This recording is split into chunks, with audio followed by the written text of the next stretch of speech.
Gara attesissima, dicevamo, 11 vittorie, 3 pareggi, 8 sconfitte per la Sandro Abate, 4 vittorie, 2 pari, 16 sconfitte per la compagine ospite, il Genova. E allora il capitano sul pallone, Andrea Ortisi, con la maglia numero 4, tutto pronto per la battuta. La CDM Genoa la mette in mezzo, poi una ribattuta, c'è un tocco con una mano da parte di Vittormello e c'è cartellino giallo. Il tocco con la mano, il rimpallo direttamente in area. Sfida tra Ortisi e Moliterno tra i pali. 18:34, 0-0, appena iniziata la partita. Ortisi la mette dentro. Gianluca di prima prova a piazzarla Fantasele con un piattone destro, era libero ma non trova la misura.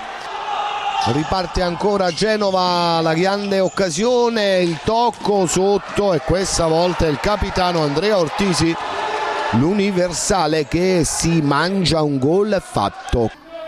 In questo istante Cacà si fa vedere De Crescenzo, ancora Cacà, carica il tiro, è smanacciato sulla traversa. Ci pensa Vittormello, il tiro deviato, Fabiano di prima, ancora la deviazione, doppio intervento decisivo da parte del portiere, il numero 12 del CDM Futsal Genoa.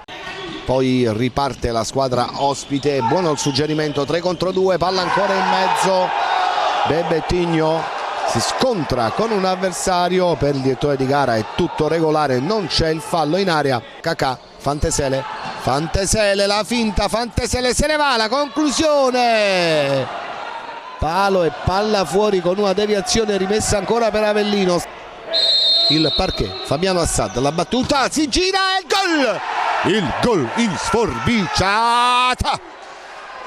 Ci si ferma qui, fine del primo tempo, 1-1 il parziale, 23esima giornata tra Sandro Abate e Futsal Genoa. Per Vittormello, lancio lungo a cercare Gianluca, il tiro e ancora una volta un miracolo, braccio ad allontanare il pericolo, Vittormello, palo, gol. E allora Fabiano, il tiro ancora con i piedi, neutralizza il portiere Raffaele, poi Feliciano Caputo Riccardo, poi Foti, 1-2, Foti alla conclusione, palo di Foti.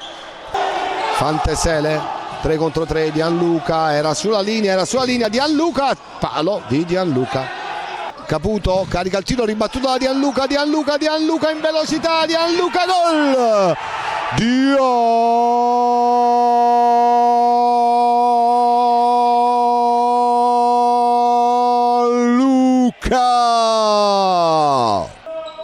Il tocco di Checò, poi Juanilo, Checò fermato, ancora la conclusione ribattuta con il gol a 1 secondo e 7 dalla fine. E allora possiamo dirlo, finisce così, la Sandro Abate torna alla vittoria nella 23esima giornata del campionato di futsal di Serie A.